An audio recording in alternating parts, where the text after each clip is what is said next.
Hi, this is Ravi. అద్దంకిలో జరిగిన సిద్ధం సభ సూపర్ సక్సెస్ అయిన వైసీపీ అంటుంది. కానీ సోషల్ మీడియా మాత్రం అందుకు విరుద్ధంగా అక్కడంతా టెక్నాలజీ ఉపయోగించారంటుంది.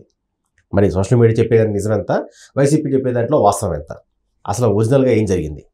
ఇదే అంశంపై మనతో మాట్లాడేందుకు సీనియర్ జర్నలిస్ట్ సిఎస్ రావు గారు ఉన్నారు. ఆయన అడిగి మరిన్ని తెలుసుకుందాం. సార్ నమస్కారం. సార్. నమస్తే రవి. సార్, సిద్ధం సభ చూసుంటారు.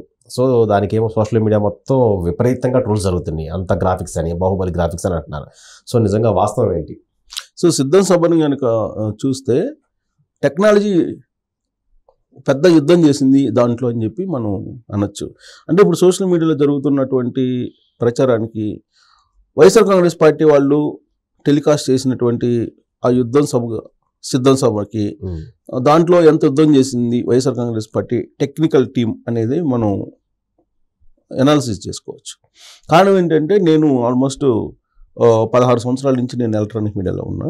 ప్లస్ నాకు బై గాడ్ గ్రేస్ నాకు కొంత టెక్నాలజీ తర్వాత ఈ ఎలక్ట్రానిక్ మీడియాలో అన్ని విభాగాల్లో కూడా నాకు ఎంతో కొంత పరిచయం ఉంది. మరీ ఎక్స్పర్ట్ కాకపోయినా డెఫినెట్గా నాకు కెమెరాల్లో కానీ లేదంటే గ్రీన్ మ్యాట్స్లో కానీ లేదా ఇతరతర టెక్నాలజీకి సంబంధించిన అంశాల్లో కానీ ఎంతో కొంత నాలెడ్జ్ ఉంది. అయితే నిన్న నేను లైవ్ చేశాను. నేను అనేక వేల లైవ్స్ ఇచ్చా, వందలు కూడా కాదు, వేలు ఇచ్చా లైవ్స్. ఓకే. సో నేను జరిగినటువంటి ఆ లైవ్ నేను వాళ్ళ ఛానల్ బ్లూ మీడియాలోనే, ప్రత్యేకించి సాక్షి ఛానల్లోనే నేను చూడటం జరిగింది. ఆ లైవ్ కంటిన్యూగా అయితే ఇవ్వాల. ఓకే. మధ్య మధ్యలో ఇంటరప్ట్ చేస్తూ జంపింగ్ చేశారు, జంపింగ్ అవుతూ వచ్చింది. అంటే ఆ జంపింగ్ టైంలో నీకు కొంత ఈ మిక్స్ చేశారు అనేది, మిక్స్ చేయడానికి అవకాశం ఉంటుంది, మిక్స్ చేశారు అనేది నాకు అర్థమైంది. తర్వాత గ్రీన్ మ్యాట్ సంబంధించి మొత్తం గ్రీన్ వేసేసారు, దాంట్లో మిక్స్ చేసుకున్నారు అనేది చాలా క్లియర్గా అర్థమవుతుంది. ప్లస్ లైవ్ ఇవ్వటంలో కూడా వాళ్ళు లైవ్ ఇవ్వాల, సెమీ లైవ్ ఇచ్చారు. ఓకే. మా పరిభాషలో, ఎలక్ట్రానిక్ మీడియా పరిభాషలో సెమీ లైవ్ అంటారు, డిఫరెంట్ లైవ్ అంటారు, లైవ్ అంటారు. ఎగ్జాక్ట్ లైవ్ అయితే ఇవ్వలేదు అనేది నా క్లారిటీగా టెక్నాలజీలో నాకు అనుభవం కొంత ఉంది కాబట్టి నాకు అర్థమైపోయింది. చూస్తున్నప్పుడే నాకు అర్థమైపోయింది. ఇమీడియట్ గా జంప్ కావటం విత్ ఇన్ సెకండ్స్ లో ఇవన్నీ కూడా. ఇక అక్కడికి ఎంతమంది ఇచ్చారు అనే దాని మీద చాలా విస్తృతంగా చర్చ జరుగుతుంది. ఇక్కడ సోషల్ మీడియాలో బాగా చర్చ జరుగుతుంది. దాంట్లో నిజం ఎంత అబద్ధం ఎంత అనేది లెక్కేసుకుంటే అసలు వాళ్ళు మొత్తం ఎంత ఏరియాలో ఆ సమావేశాన్ని ఏర్పాటు చేశారు అనేది అఫీషియల్గా జనరల్గా చెప్తారు కదా. జనరల్గా చెప్తారు, అందరికి తెలుస్తుంది. వాళ్ళు ఫస్ట్ ఒక 100 acres లో అనుకున్నారు. సో 100 acres కాస్త 50 acres వచ్చింది అని చెప్పేసి అంటున్నారు. సో ఒకవేళ 100 acres వాళ్ళు చెప్పినట్టు వేసుకున్నా మీకు హెలిప్యాడ్కి కానీ లేదంటే డయాస్కి కానీ పార్కింగ్ కానీ ఇవన్నీ 40% పోతుంది. అంటే ఆల్మోస్ట్ 60 acres. ఓకే. ఈ 60 acres సంబంధించి ఒక 4,000 వేసుకో, మాక్సిమం 4,000 మాక్సిమం నుంచుంటే. కానీ చైర్స్ వేసారు, చైర్స్ వేస్తే 4,000 పట్టరు, చైర్స్ వేసారు మొత్తం. సో నుంచుంటే 4,000 పడతారు. సో నాకున్న అంచనా ప్రకారం, నాకు ఉన్నటువంటి అవగాహన మేరకు, నేను గ్రౌండ్ లెవెల్లో కూడా నేను గతంలో రిపోర్టింగ్ చేశాను కాబట్టి ఎకరాకి అక్కడ అటెండ్ అయినటువంటి వాళ్ళు కుర్చీలు కాబట్టి 3,500 నుంచి 3,000 ఉంటారు. అంటే ఆ లెక్కన 60 ఎకరాలు వేసుకో, 6×18 అంటే 1,80,000 నుంచి 2 లక్షల మధ్యలో ఉండొచ్చు. మాక్సిమం 2 lakhs లేదంటే 1,80,000. వాళ్ళు చెప్తుంది ఎంత? 15 lakhs అని చెప్తున్నారు. 15 lakhs ఏం చెప్తున్నారు?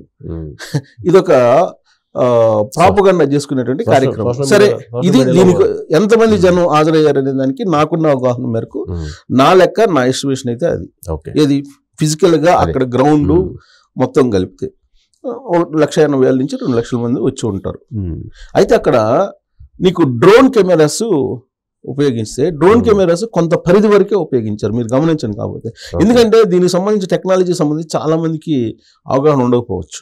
ఈ టీవీలు చూసే వాళ్ళకి చాలా మందికి అవగాహన ఉండదు. గ్రాఫిక్స్ ఎలా చేస్తారు ఇవన్నీ కూడా, అంటే గ్రాఫిక్స్ అనే పదం విని ఉండొచ్చు, వాటిని ఎలా చేస్తారు అనేది వాళ్ళకి అంత అవగాహన ఉండదు. అందరికి కూడా అందరికి అవగాహన ఉండే ఛాన్స్ లేదు.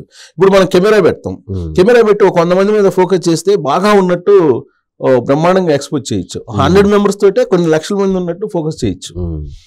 అలాగే నిన్న డ్రోన్ కెమెరాలు వాళ్ళు ఉపయోగించారు. ఆ డ్రోన్ కెమెరా ఉపయోగించినప్పుడు జస్ట్ ఒక కొంత రేడియస్ లోనే దాన్ని ఉపయోగించారు. దాన్ని దాటి వెళ్తారేమో, మనకి మొత్తం అర్థమైంది, టోటల్ గా మొత్తం గ్రౌండ్ అర్థమైంది అని చెప్పి నేను తదేకంగా చూశాను. కానీ ఎక్కడ కూడా ఆ పరిధిని దాటి వెళ్ళాలి డ్రోన్ కెమెరా. చూపించినటువంటి వాళ్ళే మిక్స్ చేసి చూపించడం అవన్నీ ఈజీగా ఐడెంటిఫై అయింది. కొంత నాలెడ్జ్ ఈ టెక్నాలజీ మీద ఉన్న వాళ్ళకి ఎవరికైనా అర్థమవుతుంది. అదొకటి. రెండు ఏంటంటే వీళ్ళు చేసినటువంటి ఇంకోటి రాప్తాడు సభ జరిగింది. రాప్తాడు సభ జరిగినప్పుడు ఇట్నే 10 లక్షల మంది వచ్చారని చెప్పి ప్రచారం చేశారు. అయితే అక్కడ కేంద్ర నిఘా వర్గాలు అప్పుడు నిజమేనా ఇది ఇంతమంది వచ్చారని చెప్పి కేంద్ర నిఘా వర్గాలే ట్రేస్ అవుట్ చేసేటువంటి ప్రయత్నం చేసింది. కారణం ఏంటంటే అప్పుడు పొత్తులు ఇంకా కన్ఫర్మ్ కావాలి, అసలు ఏంటి ఇతని బలం అనేది దాని మీద. అక్కడ సెల్ టవర్స్ బేస్ చేసుకొని ఆ సెల్ టవర్స్ లో ఎన్ని ఫోన్లు పనిచేసాయి, కనెక్ట్ అయ్యి ఉన్నాయి అని చెప్పి సెల్ టవర్స్ బేస్ చేసుకొని ఐడెంటిఫై చేయొచ్చు. ఐడెంటిఫై చేస్తే అక్కడ వచ్చింది అంతమంది లేరు, వాళ్ళు చెప్పిన దాంట్లో 400 కూడా రాలేదని చెప్పి కేంద్ర నిఘా వర్గాలు ఢిల్లీ ప్రభుత్వానికి కేంద్ర ప్రభుత్వానికి ఇచ్చినటువంటి నివేదిక, అది కూడా కేంద్ర హోంశాఖకి. సో అక్కడ టవర్స్ బేస్ చేసుకొని గూగుల్ టేక్అవుట్ ద్వారా అసలు ఎంతమంది వచ్చారు ఇవన్నీ కూడా ఐడెంటిఫై చేయొచ్చు. ఈవెన్ వివేకానంద రెడ్డి మర్డర్ కేసులో కూడా గూగుల్ టేక్అవుటే కదా చేసింది. ఆ రోజు సెల్ టవర్స్ మొత్తాన్ని తీసుకొని క్యాలిక్యులేట్ చేస్తే అక్కడ వచ్చింది 2 లక్షలు 3 అని చెప్పి చెప్పారు. 2-3 మధ్యలో ఉంటుంది అని, 3 కూడా ఉండదు, 2 అలా ఉంటుంది అని చెప్పి ఆ రోజు అంచనా వేసింది కేంద్ర నిఘా వర్గాలు. సరే ఈ సభలో ఎస్పెషల్లీ మేదర్మెట్లో జరిగినటువంటి సభలో దాన్ని ఆల్రెడీ 2 సార్లు పోస్ట్ పోన్ చేశారు. అవును, చేశారు.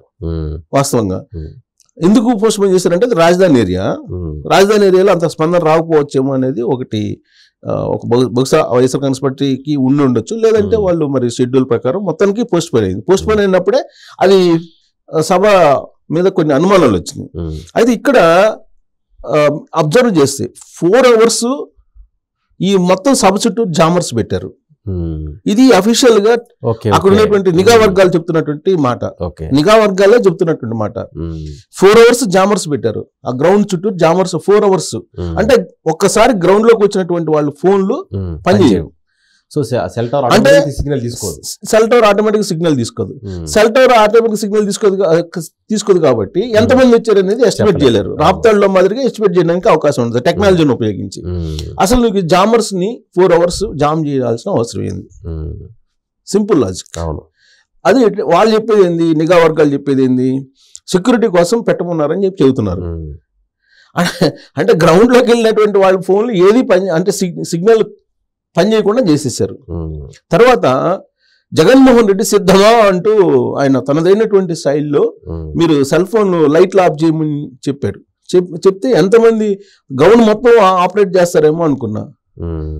ఆల్మోస్ట్ ఆయన స్పీచ్ అయిపోయేటప్పుడు పిలిపించి సెల్ ఫోన్ ఆన్ చేయమన్నారు. సెల్ ఫోన్ ఆన్ చేయమంటే నాకు తెలిసినంత వరకు ఆ గ్రౌండ్ లో ఉన్నటువంటి వాళ్ళు 1/4 కూడా ఆన్ చేయాల మొబైల్. బహుశా వాళ్ళకి అది లైట్లు ఆన్ చేయడం తెలియకనో లేకపోతే ఈయన పిలుపుకి నచ్చకనా, కారణం ఏంటంటే మనకు తెలియదు. బట్ నాకు వాళ్ళ టీవీలోనే నేను చూసింది, బ్లూ అన్న సాక్షి దాంట్లోనే నేను చూసిన దాని ప్రకారం ఆ లైట్లు వేసేటప్పుడు 1/4 కూడా లైట్లు వెలగల. ఇది మొబైల్స్ ఫోన్ చేసి సిద్ధమా అని చెప్పేసి మీరు చూపించండి అని చెప్పి జగన్మోహన్ రెడ్డి అడిగినప్పుడు అక్కడ గ్రౌండ్ లో పార్టిసిపేట్ చేసిన వాళ్ళు అసలు లైట్లే 1/4 కనిపించింది నాకైతే. సో అది దాన్ని మ్యానిపులేట్ చేయలేకపోయారేమో నాకు, అంటే గ్రాఫిక్స్ మిక్స్ చేయలేకపోయారేమో అంత క్షణాల్లో కదా. బట్ పబ్లిక్ మాత్రం మిక్స్ చేసినట్టు చాలా క్లియర్ గా అర్థమవుతుంది. అంటే క్లియర్ మనకి గ్రీన్ మ్యాట్ ఫస్ట్ ఏర్పాటు చేయడంతో, గ్రీన్ మొత్తం గ్రౌండ్ ఏర్పాటు చేయడంతో అర్థమైపోయింది, ముందే అర్థమైపోయింది, సబ్ ముందే అర్థమైపోయింది. టెక్నాలజీ పరంగా కొంత అవగాహన ఉన్నటువంటి వాళ్ళకి ఎవరికైనా అర్థమవుతుంది. బట్ అక్కడ వచ్చినటువంటి జనానికి వాళ్ళు చేస్తున్న ప్రచారానికి ఏమాత్రం పొంతం లేనటువంటిది ఇది. అంటే సిద్ధ సభలో ఈ సోషల్ మీడియాలో జరుగుతున్నటువంటి దానికి నేను ఒక సీనియర్ జర్నలిస్ట్గా, టెక్నాలజీ ఎంతో కొంత పరిచయం ఉన్నటువంటి జర్నలిస్ట్గా, వీడియో జర్నలిస్ట్గా, తర్వాత టీవీ జర్నలిస్ట్గా నాకున్న అవగాహన ఇది. అసలు జామర్స్ ని బ్లాక్ చేయాల్సిన, జామర్స్ పెట్టాల్సిన అవసరం లేదు. 4 hours జామర్స్ పెట్టారంటేనే పెట్టిన జగన్ సీఎం కారిడార్ దగ్గర పెట్టచ్చు అంతే. జగన్ వచ్చినప్పుడు పెట్టుకో, సీఎం కదా, సీఎం కాబట్టి జనరల్ గా ఉండొచ్చు. కానీ జగన్ వచ్చిన తర్వాత ఆయనది 1.5 hour ఏమున్నాడు. సో అంతకు ముందు నుంచే పెట్టేశారు జామర్స్ పెట్టారు. ఇది ఒకటి. రెండు ఏంటంటే జనరల్ గా మనం గూగుల్ మ్యాప్ పెడతాం, గూగుల్ మ్యాప్ పెట్టినప్పుడు మనకి ఒకవేళ ట్రాఫిక్ ఉంటే రెడ్ చూపిస్తుంది కదా, రెడ్ అయితే చూపిస్తుంది కదా, కొంచెం లైన్ క్లియర్ ఉంటే ఆరెంజ్ చూపిస్తుంది, లేదు ఏంటంటే గ్రీన్ చూపిస్తుంది. కానీ సిద్ధం సభ జరిగేటువంటి టైంలో 4 నుంచి ఆల్మోస్ట్ 7, 4 to 7 హైవే వీళ్ళేంటి హైవే మొత్తం జామ్ అయిపోయింది అంటున్నారు. హైవేల్లో మీరు ఎవరైనా సరే, ఇది దాచిపెట్టేసిన వ్యవహారం కాదు, మనం ఏదో కావాలని చెప్పడం కూడా కాదు. అంటే ఈ మనం పబ్లిక్ వాస్తవాలు చెప్పేటువంటి ప్రయత్నం తప్పితే వాళ్ళని క్రిటిసైజ్ చేయడం కాదు. సరే, వాళ్ళు చేసేది వాళ్ళు చేస్తారు, తెలుగుదేశం పార్టీ వాళ్ళు చేసేది తెలుగుదేశం పార్టీ వాళ్ళు ప్రచారం చేసుకుంటారు, దాన్ని ఏ పార్టీ వాళ్ళు ఆ పార్టీ చేసుకుంటారు. అందరూ శుద్ధపోసలని నేను చెప్పట్లా, ఎవరో శుద్ధపోసలని చెప్పట్లా. కానీ ఆ టైంలో గూగుల్ మ్యాప్ను ఓపెన్ చేశాను నేను కూడా. ఓపెన్ చేస్తే విచిత్రంగా ఆరెంజ్ కూడా చూపించలే, హైవేలో గ్రీన్ చూపిస్తుంది. అంటే గూగుల్ తప్ప? గూగుల్ అలా తప్పొద్ది, జగన్ కోసం గూగుల్ తప్పు చేయదు కదా. అదే చెప్పేది, గూగుల్ తప్పు చేసిందా లేదా వీళ్ళు చెప్పేది తప్ప అనేది ఇంకా చూసేవాళ్ళు వీళ్ళు నిర్ణయించుకోవాలి. ఆ టైంలో ఎవరు, నాకు తెలిసి నేను నా అలాగనే చాలా మంది ఒకవేళ టెక్నికల్ గా అసలు చూద్దామని చెప్పి చాలా మంది బహుశా ట్రై చేసి ఉండొచ్చు.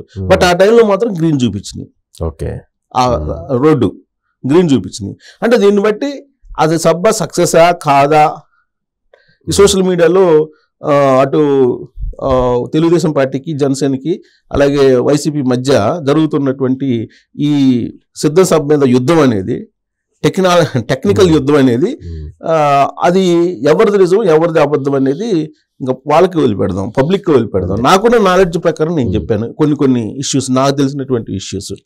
సో కాబట్టి అది సిద్ధం కాదు, టెక్నికల్ యుద్ధం అని, టెక్నాలజీ యుద్ధం అనుకోవాలి. ఆ టెక్నాలజీ యుద్ధం అది పెద్ద అబద్ధం.